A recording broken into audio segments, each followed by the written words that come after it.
Hello,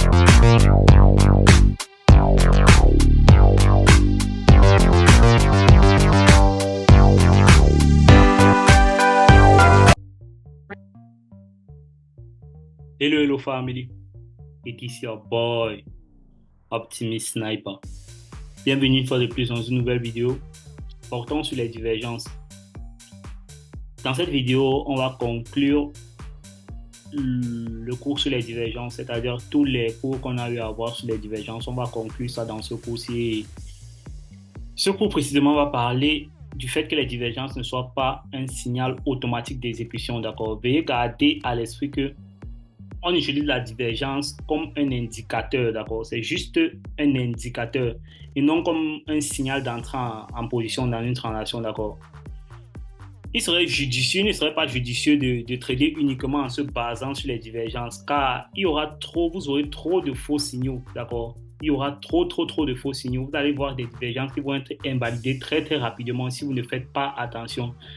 Ce n'est pas un indicateur infaillible, d'accord? Mais lorsqu'il est utilisé dans de bonnes conditions et dans de bonnes configurations, combiné surtout à d'autres outils de confirmation supplémentaires, vos transactions ont une forte probabilité de gagner avec un risque relativement très faible. D'accord? Ok.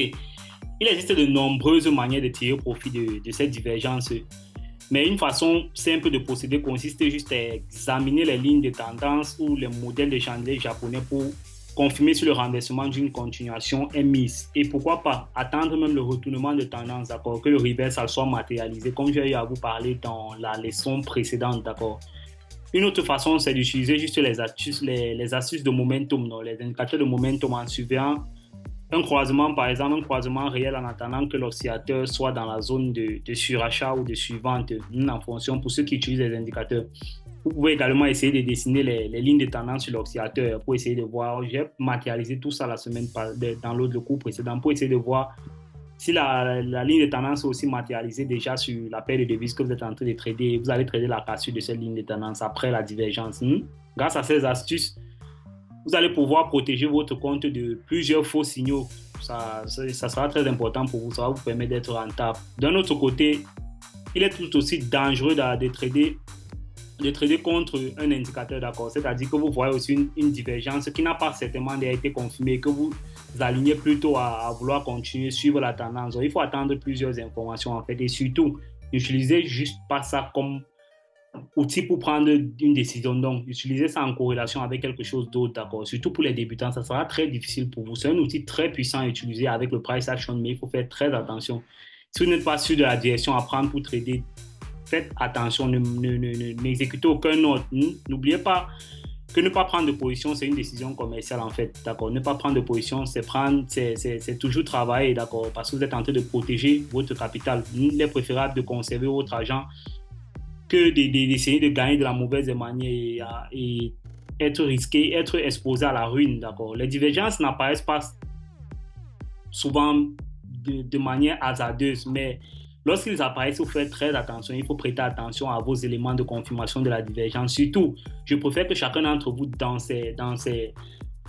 son plan de travail, ait des éléments de confirmation d'une divergence. Ça sera très important. Comme ça, lorsque vous allez voir une divergence, vous n'allez pas juste vous courir pour aller exécuter une transaction, mais vous allez chercher des indices de confirmation pour pouvoir, avant d'exécuter votre transaction, d'accord? Les divergences régulières peuvent vous aider à collecter une part importante de votre profit, car vous êtes en mesure d'intervenir juste au moment où la tendance va vouloir changer.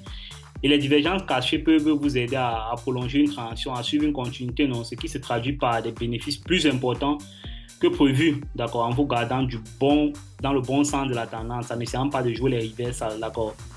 Donc, l'astuce ici, ça consiste juste à entraîner votre œil à repérer les divergences lorsqu'elles apparaissent et à choisir les divergences appropriées à négocier. Il ne faut pas juste que vous sautez sur toutes les divergences. Ce n'est pas parce que vous constatez une divergence que vous allez automatiquement prendre une position. Non, ce n'est pas ça.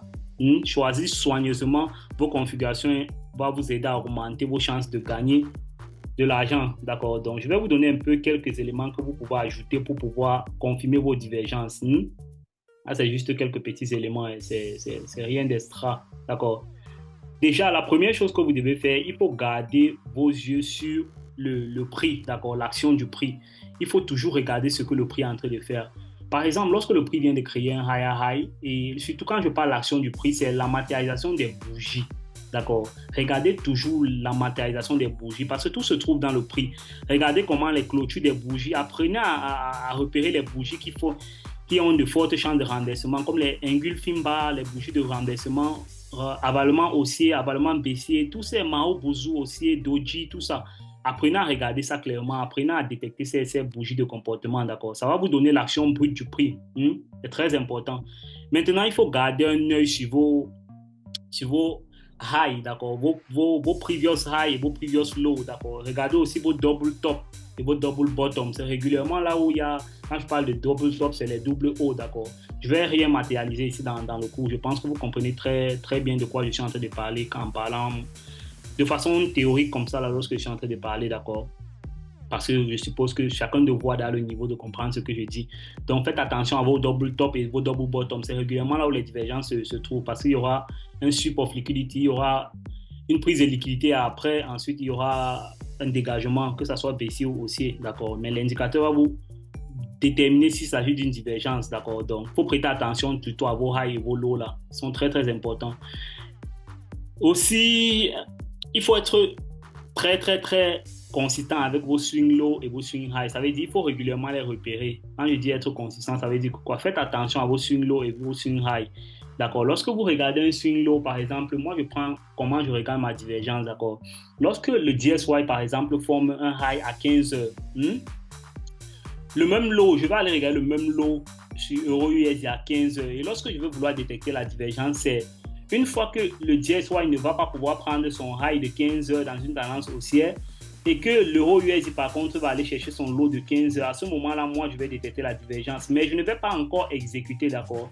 Je vais attendre qu'il y ait confirmation avec un reversal. Donc, le previous high sur l'Euro-USD vient être franchi. Et pareil sur le DSY, je vais attendre la confirmation, d'accord? Mais ceci, l'élément important, c'est il faut prêter attention à vos highs, que ce soit les highs similaires, d'accord? Surtout si vous tradez deux divergences, deux paires de devises corrélées positivement ou négativement. Et pareil, si c'est vos indicateurs, il faut regarder absolument que ce soit le même high, d'accord? Que les highs là soient symétriques, d'accord? Il faut garder vos highs symétriques. L'indicateur généralement est ici là en bas, d'accord? L'indicateur généralement est ici en bas. Divergence, RSI indicator, je sais, quelque chose comme ça. Si on prend là, l'indicateur généralement ici en bas, assurez-vous à faire la symétrie avec cet indicateur, d'accord? Assurez-vous de mettre une barre comme ça, que ça soit vraiment symétrique, que ça soit ce high ici qui soit ici, d'accord? En comparant vos highs, faites très attention à ça. Assurez-vous que ça soit le même high, d'accord? Qu'il soit symétrique. Ça va vous aider à ne pas tomber dans certains faux pièges. Donc, il faut prêter beaucoup attention à ça. OK. Et moi, je pense que l'élément le plus récurrent pour pouvoir confirmer une divergence. J'ai eu à vous parler de ça la semaine passée. Attendez juste la confirmation, d'accord? C'est vrai que parfois, il y a des confirmations et que la divergence n'est pas validée toujours. Oui, vous allez être stop loss par la suite, mais toujours est-il dit que si vous avez 10 faux signaux, en attendant une cassure du précédent high, d'accord, vous allez avoir au moins 3 faux signaux, d'accord? Toujours est-il dit que vous avez toujours les pertes, d'accord? Ne pensez pas que vous allez trader sans perte. Donc, attendez simplement que le prix vienne casser ça comme ça, une fois qu'il ait fait une divergence comme ça, d'accord? Que ça soit une divergence haussière, comme ça, et que ça soit une divergence baissière, attendez simplement que le prix vienne casser le bas-ci, d'accord? Par exemple, lui, il est parti ici en haut, d'accord? Et lui, clairement, il n'est pas venu chercher son lot, donc attendez qu'il vienne casser. Non, attendez.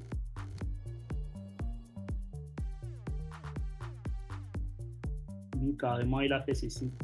Il a fait ceci, il a allé chercher son lot. Attendez clairement qu'il vienne casser ça. Une fois qu'il a cassé ça, il vous donnera une confirmation, d'accord? Le changement de tendance, surtout la confirmation du changement de tendance. Parce que dans une tendance baissière, on ne veut pas voir un high être franchi, non? C'est ça, non? Donc, attendez la confirmation de la cassure ici. C'est très simple. Lorsque vous avez détecté cette divergence, n'essayez pas d'entrer juste en bas comme ça, là, d'accord? Lorsque vous voyez cette divergence, attendez la confirmation et placez votre trade comme ça. C'est derrière vous montrer comment vous allez placer votre tête. Vous placez là et vous placez vos SL là. C'est clair. Donc, clairement, vous allez attendre juste que le prix refasse un pullback ici et il dégage. D'accord? Pareil, ici, là, vous allez attendre qu'il fasse un pullback là et il dégage. OK. Ça, c'est quelques petites astuces que j'avais à vous donner pour les divergences. D'accord? Ne pensez pas que les divergences sont automatiquement un signal d'exécution. Donc, faites très attention à ça. Pour ceux qui ont des questions, vous pouvez laisser en commentaire. Si vous n'avez pas de questions, on va clôturer cette leçon comme ça. It was your mentor, Optimist Sniper.